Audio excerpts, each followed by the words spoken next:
আলোয় আলোয় সেজে উঠেছে বালিজুড়ি, সঙ্গে সেজে উঠেছে বালিজুড়িবাসীর মনও। ইনি বিশ্বনাথ সূত্রধর। এরা বংশানুক্রমিকভাবে মায়ের সেবায় নিযুক্ত আছে।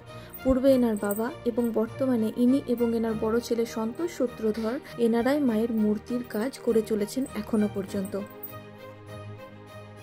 এখন মায়ের চক্ষুদানের কাজ চলছে। চলুন সেই সঙ্গে আমরা আগাগোড়া কালী পুজোর প্রস্তুতির কিছু অংশ দেখে নিই এই ছোট্ট ভিডিওর মধ্যে। ধন্যবাদ, সঙ্গে থাকুন, দেখতে থাকুন।